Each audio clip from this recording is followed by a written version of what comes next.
Hola, ¿cómo están? Soy Paulina Astroza, nuevamente en un capítulo de la región al mundo. Este programa del Centro de Estudios Europeos de la Universidad de Concepción y que está dentro del marco de la Cátedra Jean Monnet de la Unión Europea.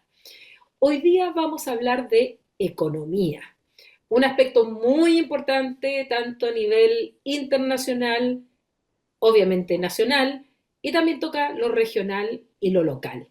Y para ello agradezco muchísimo que en esta oportunidad haya aceptado nuestra invitación Pablo Correa, quien es economista, magíster en economía financiera de la Pontificia Universidad Católica de Chile y en desarrollo económico de la Escuela de Gobierno de la Universidad de Harvard en Estados Unidos. Él además es ex vicepresidente del Banco de Estado, director de empresas y además ha realizado consultorías tanto en el Banco Interamericano de Desarrollo y en el Banco Mundial. Así es que tenemos a un tremendo invitado para conversar hoy. Gracias, Pablo. Muchas gracias a ti por la invitación. Encantado de estar acá. Partamos por lo global. La verdad es que ya llevamos bastante tiempo en un escenario internacional, global, de mucha volatilidad, de mucha incertidumbre. Hay factores geopolíticos que influyen. Pero ¿cómo tú ves el 2024 en términos económicos en general? ¿Dónde están las áreas donde tú ves que hay un mayor desarrollo? ¿Se proyecta un mayor desarrollo o mayor crecimiento? ¿Cuáles son las que están más en retraso? ¿Qué factores el 2024 pueden afectar de manera positiva o negativa esta recuperación económica que tanto se está pidiendo se está necesitando en muchas partes del mundo? Claro. Como dices tú, después de la pandemia, el ciclo económico global ha sido, sin lugar a dudas, extraño, porque pasamos de un periodo donde nos acostumbramos a que los bancos centrales en todo el mundo, después de la crisis subprime, que parece casi prehistoria, eh, Y eso es 2008, o sea, tampoco, claro, tampoco hace tan tanto lejos. tiempo. Pero fue un periodo largo, cerca de 10 años, donde los bancos centrales en todo el mundo generaron un ambiente de tasas de interés bajas, de dinero barato. Y en ese ambiente, la economía global en general, ciclos más, ciclos menos, creció y creció bastante. Y el riesgo en ese ambiente era que se volvieran a generar burbujas financieras. ¿Ya? Nos acostumbramos a ver una China y una India que crecían muchísimo y de repente vino la pandemia.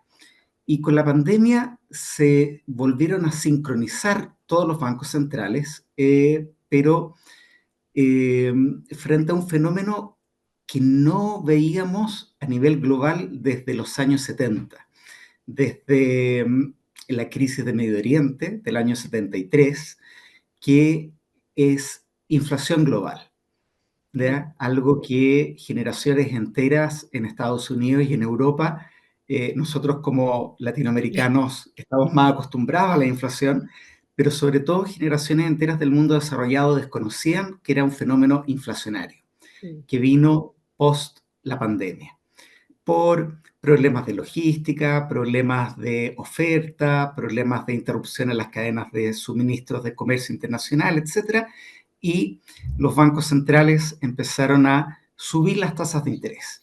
Eh, con ello, muchas economías, la estadounidense, en la Unión Europea, eh, también en los países emergentes, se resintieron por esta mezcla de inflaciones altas y tasas de interés altas. Y hoy día estamos todos a la espera de que se vuelvan a sincronizar los bancos centrales, sobre todo de los países más desarrollados, para que empiecen a quitar el freno de mano de la economía global y empiecen a bajar las tasas de interés.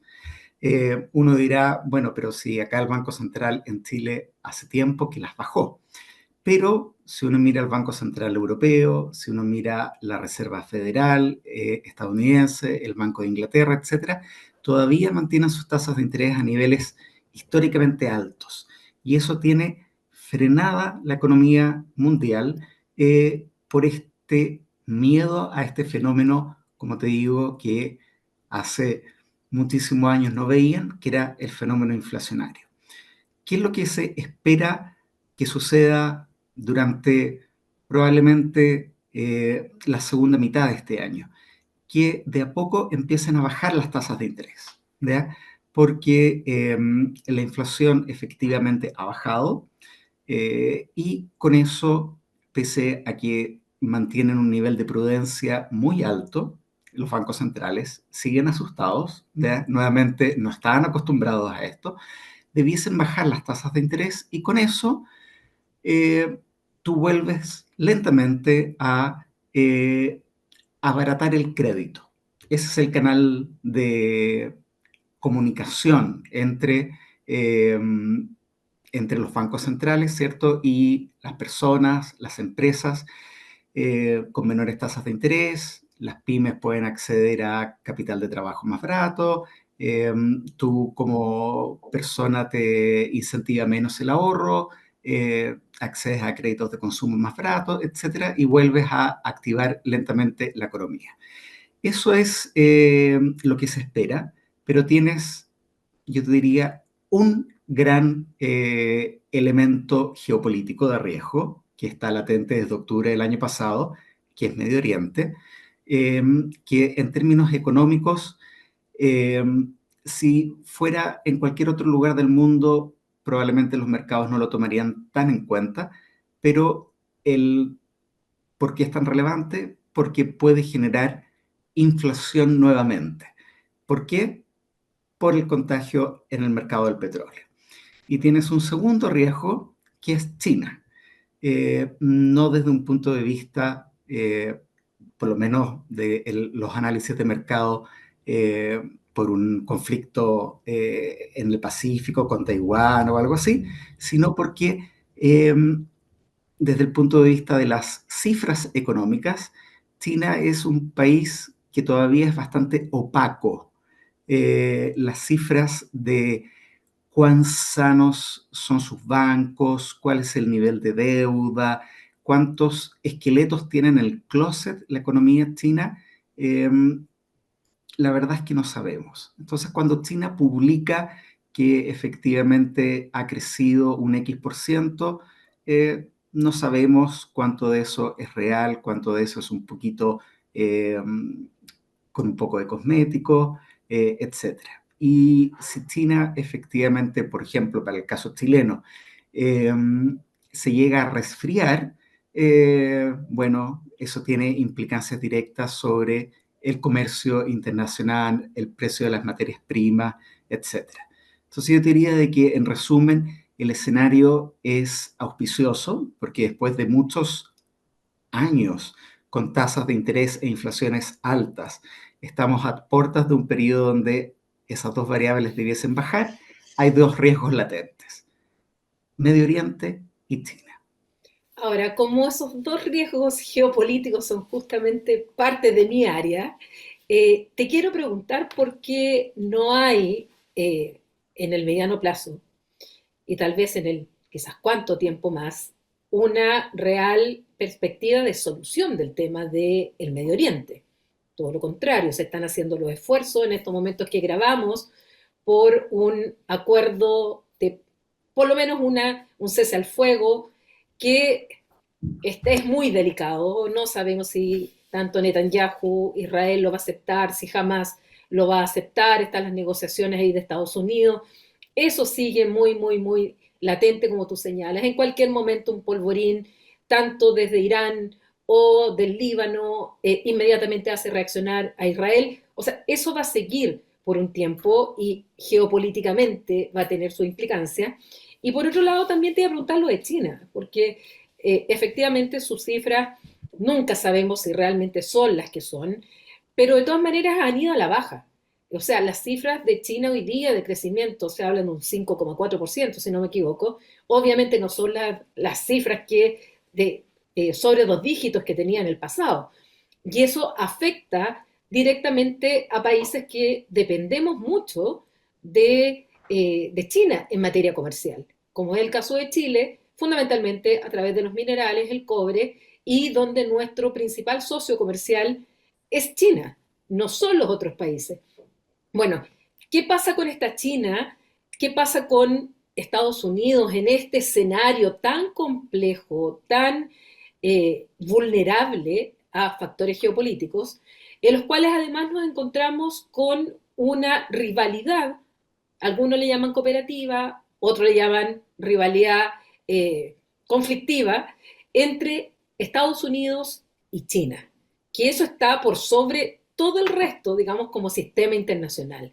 ¿Cómo ves tú todo este escenario sumado a esta rivalidad de entre Estados Unidos y entre China, y más aún con un elemento, las elecciones en noviembre en Estados Unidos, donde probablemente tengamos tal vez a Donald Trump de vuelta y con esta guerra arancelaria que comenzó con China y que Biden la continúa en todo caso, no es que haya terminado esa guerra arancelaria? Sí.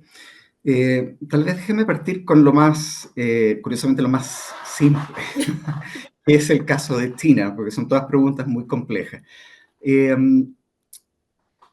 claro, nosotros hace 15 años atrás veíamos que China crecía a cifras de un 12%, eh, por varias razones. Primero, porque venía desde una base de crecimiento más baja.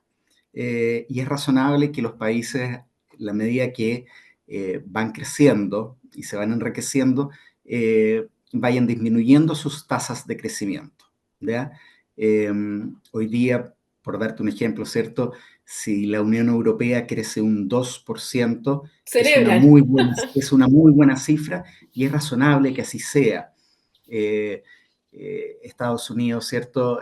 Crece a un 3% y es una muy buena cifra. Estados Unidos probablemente si estuviera creciendo a un 5% estaría bajo algún desequilibrio, Estaría ¿ya? recalentado como economía tal vez, ¿o no? Exacto, ¿ya? Entonces, a lo que me refiero es que los países, en la medida que se van desarrollando, es natural de que sus tasas de crecimiento sean más bajas. Eh, si uno piensa en el caso de Chile en los 90, nuestra tasa de crecimiento promedio también era más cercana al 8% y hoy día nadie esperaría eso. Uno dice, oye, ojalá que volviéramos a crecer en torno a un 4,5, 5% y no a un 8%, ¿ya? Eh, También es algo bueno de que el mundo tenga otras fuentes de crecimiento, que hoy día esas otras fuentes de crecimiento están. El mundo no es tan sino dependiente como lo fue durante esos periodos. Hoy día tenemos, por ejemplo, una India muy vigorosa y una India que, a diferencia de China, todavía le queda un largo trecho por recorrer para tener, por ejemplo, el nivel de infraestructura y el nivel de capital eh, que tiene China.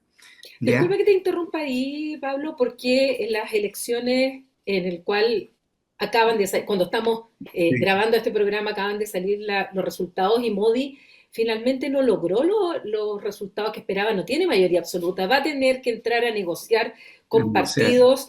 ¿Eso no le va a afectar de alguna manera también a India en términos económicos? yo creo que el hecho de que se mantenga en el poder, ¿cierto? Al final los mercados lo leyeron como una muy buena noticia. Vamos a ver, perdón, cómo logra efectivamente después conformar su gobierno. Pero una primera lectura de mercado fue una buena noticia que Modi siguiese en el poder.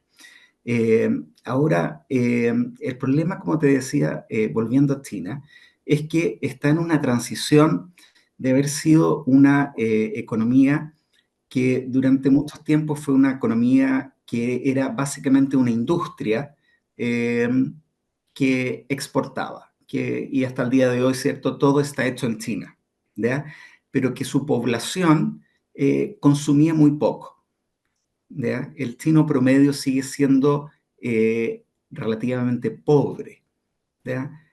Pese a que a nivel eh, agregado, China es la segunda economía del mundo, es una economía que básicamente produce para exportar, ¿ya? Pero sus ciudadanos, Y hay varias chinas dentro de la y propia hay varias China. Chinas, ¿cierto? Toda la China costera versus la China Sí. interior. Y hoy día, por razones también políticas, ¿cierto? La transformación que tiene que hacer el gobierno y que está haciendo el gobierno chino es tratar de incrementar su consumo interno, ¿ya? Para aumentar el nivel de bienes de consumo del chino promedio. Y hacer ese cambio estructural en la economía no es fácil, ¿ya? Es mucho más fácil que tú tengas una fábrica de iPhones al lado de otra fábrica de iPhones y pagues $10 al mes y te dediques a exportar iPhones, ¿cierto? A tener una economía que tenga servicios y donde el ciudadano promedio tenga mayores sueldos y efectivamente sea una economía de consumo interno. Y pueda Y está en comprar ese, iPhone. y pueda comprar iPhone, ¿cierto? Claro. Y en eso está China, ¿ya? Eh, y, y efectivamente no sabemos cuán exitoso es eso, ¿ya? Eh, y lo que sí podemos suponer es que esa es probablemente la única forma de mantener esta autocracia, ¿cierto? En el tiempo. Ahora, respecto de la guerra comercial, ¿cierto?, entre China y Estados Unidos, yo creo de que el tiempo justamente ha demostrado de que eh, es un reflejo más de una rivalidad, y en esto tú eres mucho más experta que yo, una rivalidad política eh, en la cual China, al igual que Rusia, están tratando, ¿cierto?, de establecer de que la nueva realidad es de un mundo multipolar, ¿ya? Donde ya no existe una única potencia, sino que existen a lo menos dos, Rusia diría a lo menos tres, ¿ya? Eh, porque ni a Estados Unidos ni a China le conviene que exista una guerra comercial o una guerra financiera entre ambos bloques, porque no hay que olvidar que el mayor tenedor de activos financieros norteamericanos es China. China tiene mucha deuda de el Tesoro norteamericano. Todas las reservas de China están denominadas en deuda norteamericana. Por lo tanto, si por a veces motivos el dólar norteamericano pierde valor, los activos que tiene China también pierden valor. Mm. Entonces, ambas economías están vinculadas financieramente. Eh, y a Estados Unidos tampoco le conviene de que su mayor comprador de deuda, con el tremendo déficit fiscal que tiene Estados Unidos, pierda esta capacidad de compra. Por lo tanto, están en un juego donde lo que más les conviene a ambos es la colaboración. Y esta otro tipo de cuestiones, más bien, en mi opinión, son pequeñas rivalidades para demostrar de que efectivamente se tratan de tú a tú, Por eso que ¿ya? algunos hablan de rivalidad cooperativa, en realidad, porque hay una Exacto, interdependencia entre ellos que finalmente la guerra arancelaria terminó afectando a ambos. exacto. Y a nadie le conviene, como te digo, de que el otro termine dañado por esta codependencia, Mm. ¿ya? Ahora, respecto de lo que tú planteas en Medio Oriente, yo creo de que es demasiado multivariable, ¿cierto? El conflicto entre sunitas y chiitas, entre Arabia Saudita e Irán. Eh, todos sabemos que Netanyahu tiene tantos cargos de corrupción interna de que en el minuto que deje de ser primer ministro enfrenta a la corte en el mismo Israel. Es tan multivariable, ¿cierto? Que es un equilibrio muy precario, eh, que es difícil saber el cómo se resuelve. Por otro lado, Israel tampoco ha planteado una solución post-Hamás para los territorios palestinos. Y lamentablemente, desde un punto de vista, si tú quieres, como más humanitario, los mercados como que se terminan acostumbrando, que es lo que ha sucedido con la invasión de Rusia a Ucrania. Si tú me preguntas hoy día, ¿es relevante si Rusia llega al Dníper o a Kiev? Eh, lo más probable es que muy en el margen, porque el mercado de los cereales se acostumbró a no depender de Ucrania, el mercado de la energía en Europa también, y por lo tanto, mientras no genere un shock en alguno de esos precios determinantes, la economía sigue funcionando, ¿ya? Por lo tanto, el riesgo para este equilibrio económico es básicamente si es que se generara, ¿cierto?, algo parecido a un boicot petrolero o algo que efectivamente generara un cierre, ¿cierto?, comercial en alguno de los estrechos o algo parecido. Ahora pasemos a América Latina. ¿Cómo ves América Latina para esto que queda del 2024? Una América Latina que fue muy golpeada por la pandemia. Fuimos de los más golpeados, de hecho, en el mundo. Y en el cual donde hay inestabilidad política, donde además tenemos el tema del narcotráfico, tenemos el tema del crimen organizado, hay una serie de factores políticos que también, eh, no sé en qué medida ahuyentan a los inversores extranjeros, cuánto los atraen realmente, o, eh, o también hay que reconocer que es una América Latina heterogénea, y por lo tanto son algunos los países que siguen siendo confiables y otros no, por ejemplo, para los inversionistas, para aquellos que desean poner su dinero ahí. ¿Cómo ves América Latina? Y sobre todo, y dentro de esto a Chile, que el último INASEC indicó un 3,5% de crecimiento, algunos hablan que ya se van a ver los brotes verdes. ¿Se van a ver los brotes verdes o no se van a ver los brotes verdes? ¿De qué Sí. depende? Mira, Latina como región tiene un triste récord. Después de la pandemia, desde el año 21 hasta el año 24, es el bloque global, la región en el mundo que menos ha crecido y que se espera que crezca menos. ¿Ya? Es una economía de que ha sido, eh, ahora dentro de América Latina, eh, pesa muchísimo Brasil, ¿ya? Entonces, cuando tú agarras todo el bloque y dices, a ver, ¿por qué es la que crece menos de todas, incluyendo África, Medio Oriente, Europa, etcétera? ¿Por qué es la que crece menos? Pesa mucho Brasil. Eh, es, como dices tú, una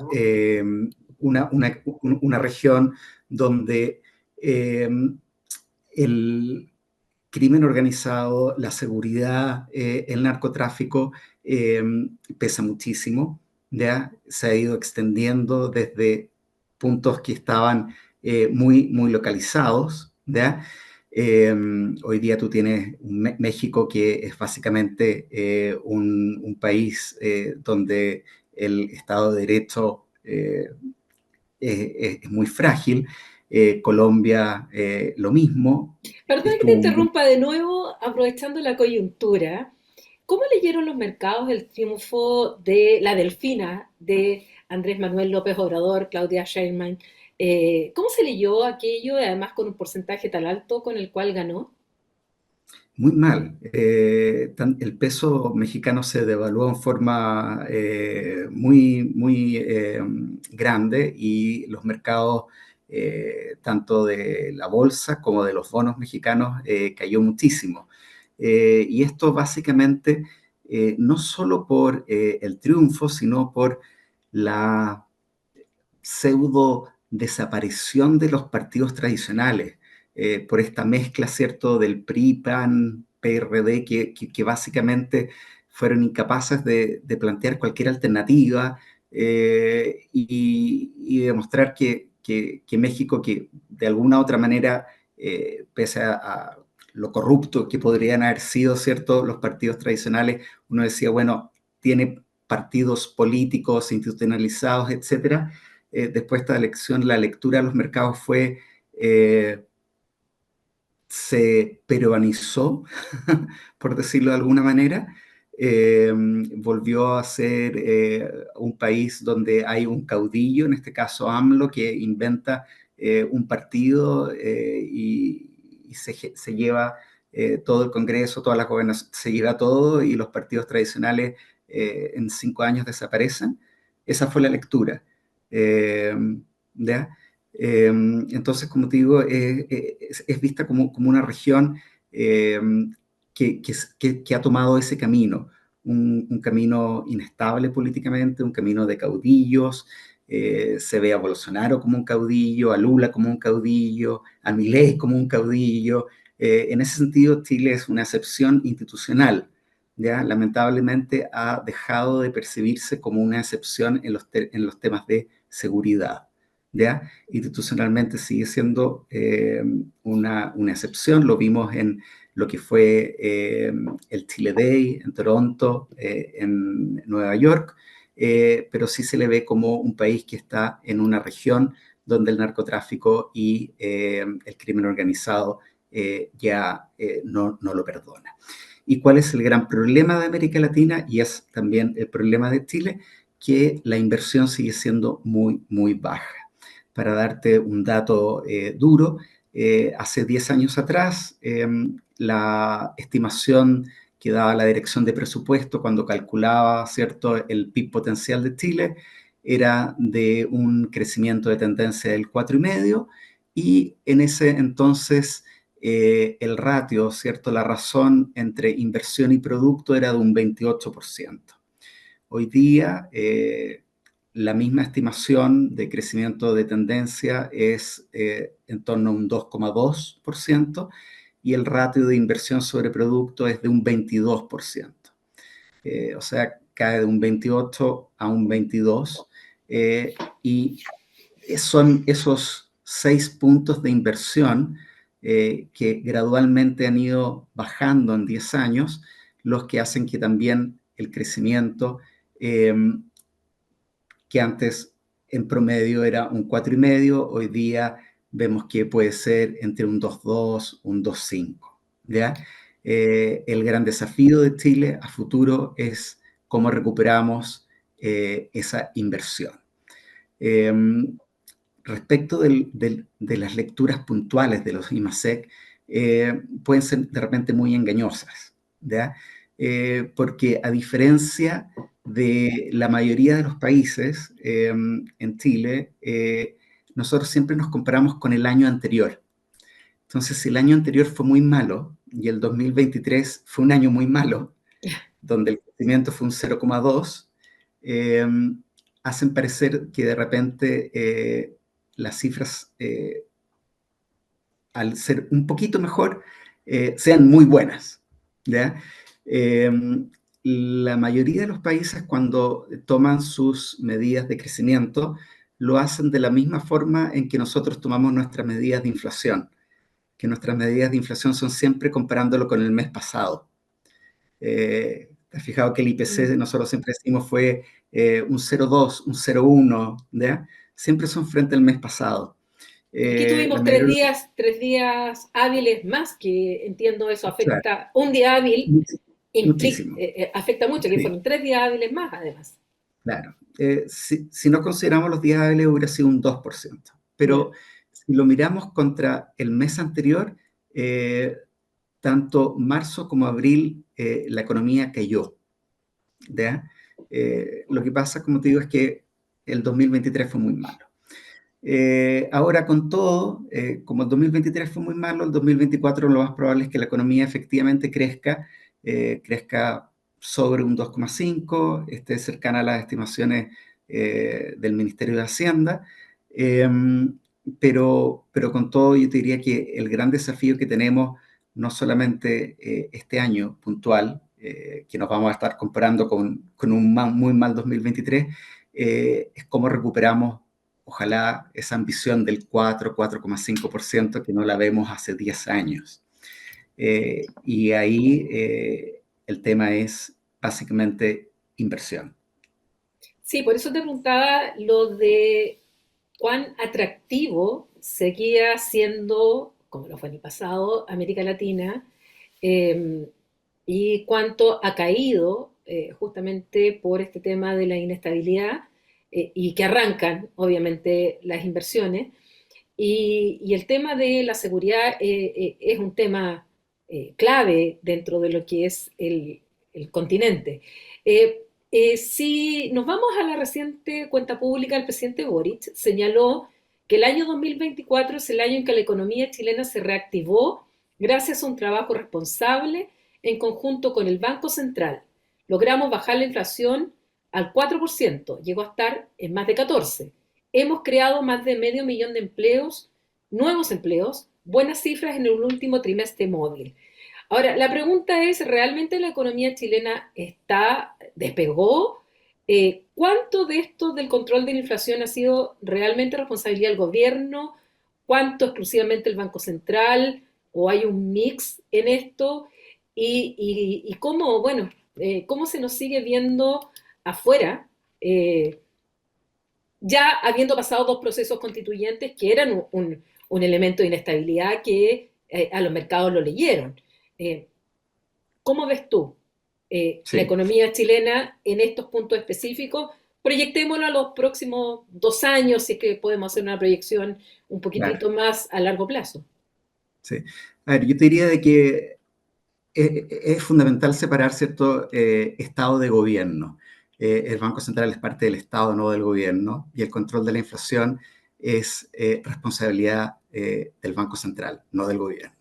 ¿Ya? Algo que algunos Eh, querían terminar con la sí, constitución, en la primera constitución, de hecho. ¿ya? Eh, el control de la inflación es exclusiva responsabilidad del Banco Central, organismo autónomo, y yo diría de que donde puede contribuir el gobierno es cuando tiene una política fiscal que sea muy austera, y con eso puede contribuir a que el gasto sea menor y ayudar un poco al Banco Central.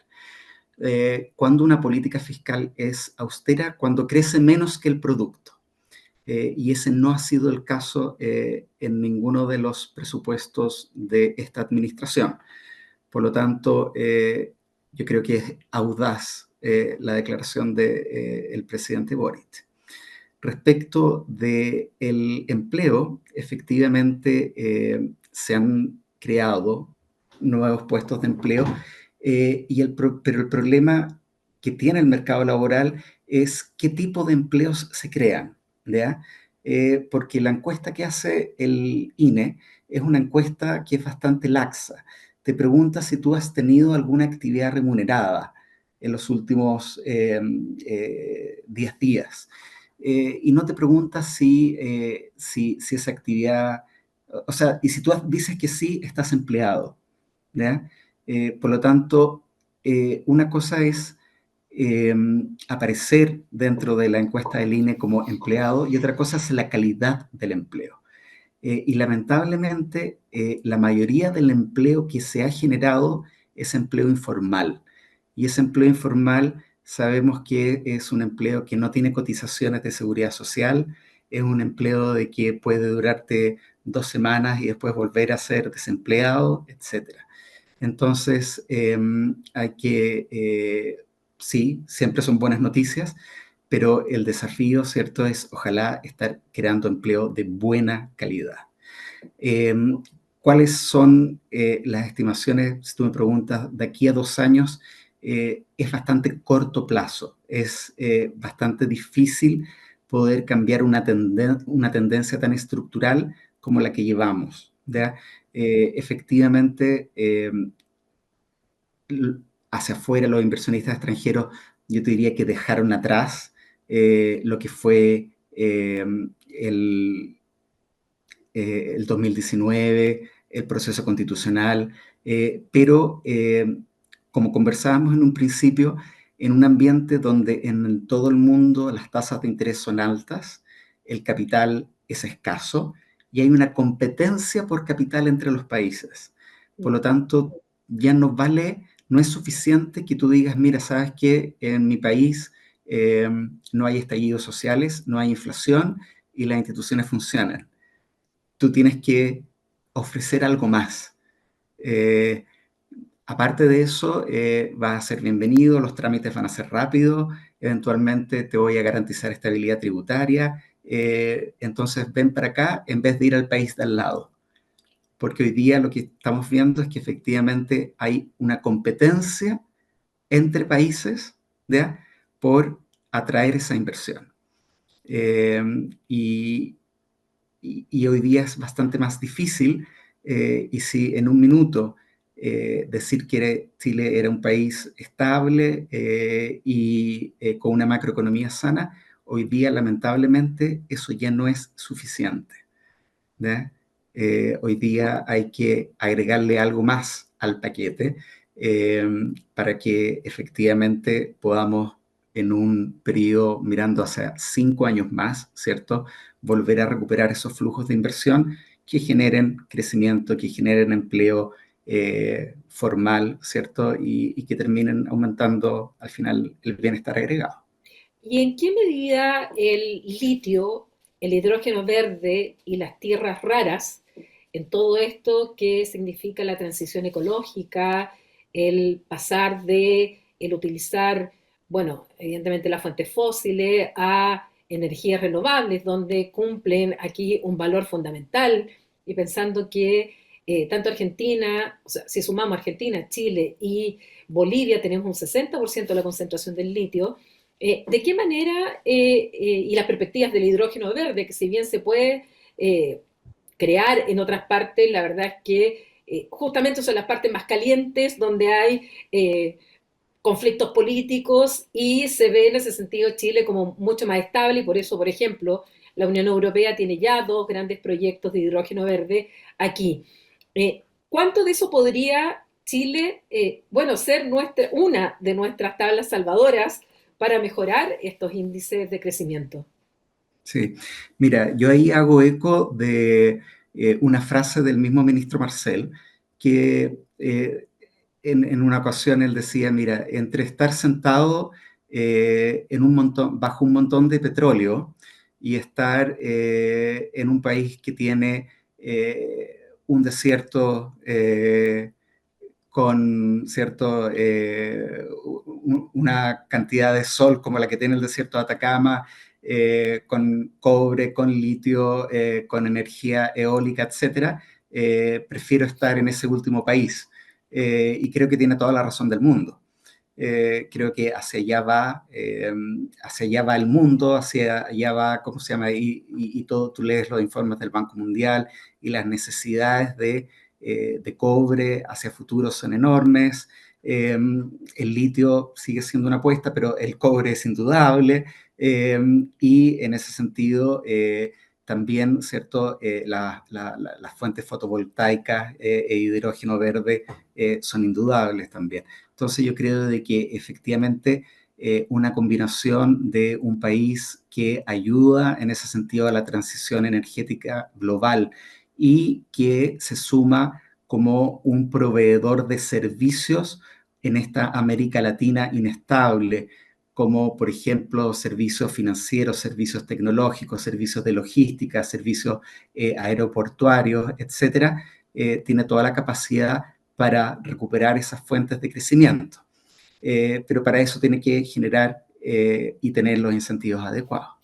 Sí, ahora para terminar, y obviamente yo siendo la región del Biobío, no puedo dejar de preguntarte por la situación de Huachipato, por, por lo que finalmente se decide aquí en Chile de subir las tasas al acero, a las bolas de acero y al acero en general en el caso de China, ya que Huachipato, la queja era que estaban en una competencia desleal con los chinos y que se estaba prefiriendo el acero chino, que es más barato, y finalmente se toma la decisión de subir estas tasas y nuevamente, el día que estamos grabando, aparece el embajador chino manifestando su descontento y obviamente va a utilizar los mecanismos que entrega la Organización Mundial de Comercio para efectos de reclamar en contra de estas salvaguardias y estas subidas de aranceles.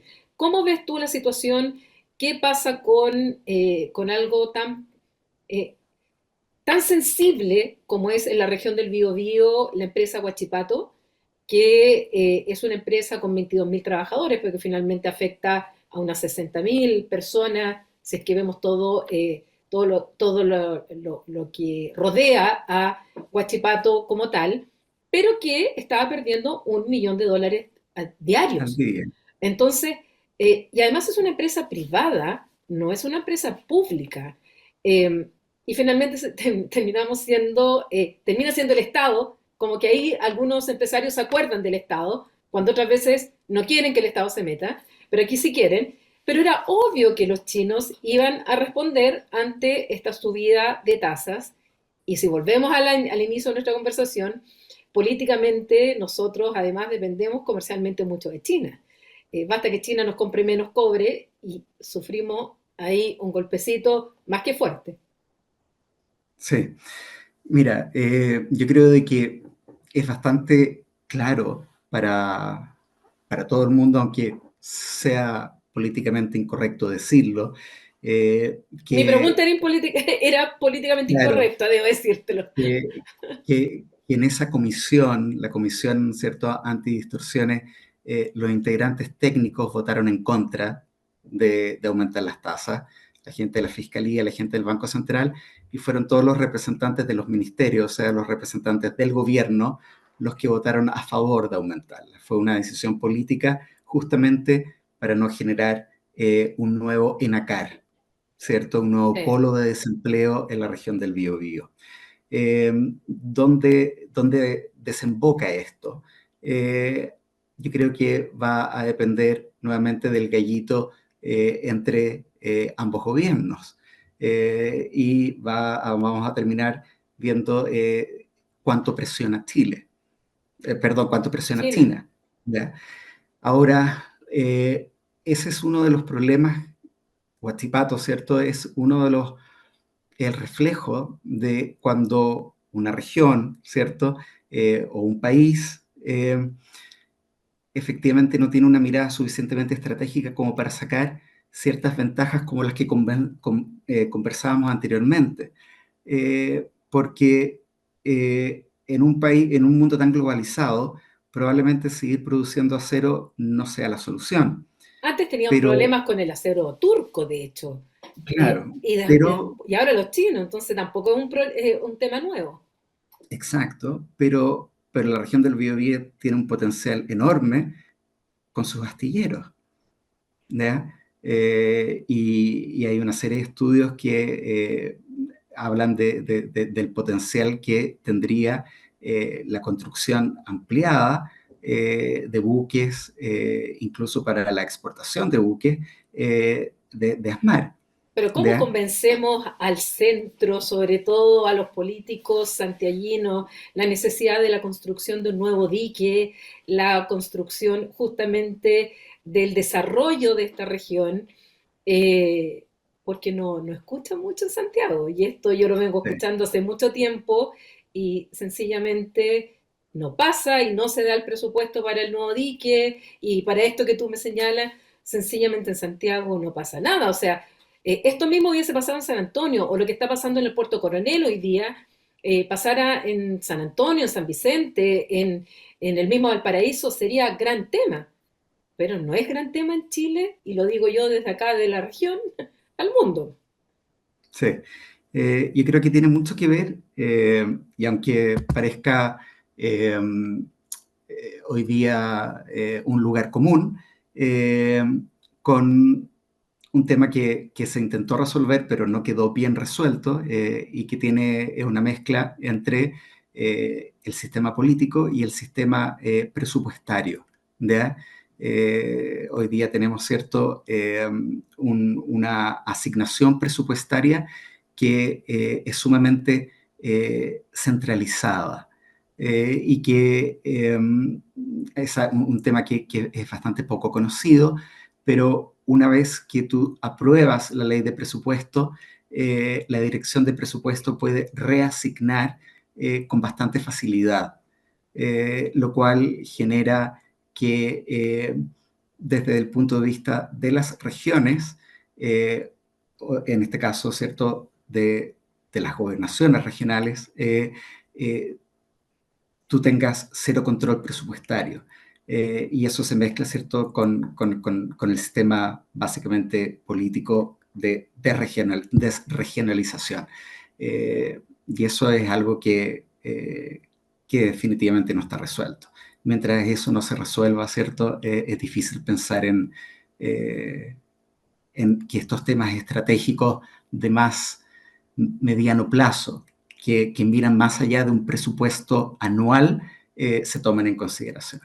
Bueno, justamente nosotros tenemos este programa para tratar de alguna medida desde la región, y hablo de la región, se puede tomar como de la región del Biobío, como de la región de América Latina o de la región pensando como contrario al norte del mundo, por eso que se llama de la región al mundo, y es poner estos temas justamente encima de la mesa, conversarlos y darles también este espacio para que la gente también pueda entender cómo se mueven, cuáles son los factores que influyen, el tema que tú señalas de la mala forma en que se resolvió, y esto me hago cargo yo de la afirmación de los gobernadores regionales sin presupuesto y con las delegaciones presidenciales que tienen todo el presupuesto y unos son elegidos popularmente y los otros siguen siendo designados por el gobierno central y si son de signo político la cosa se complica más.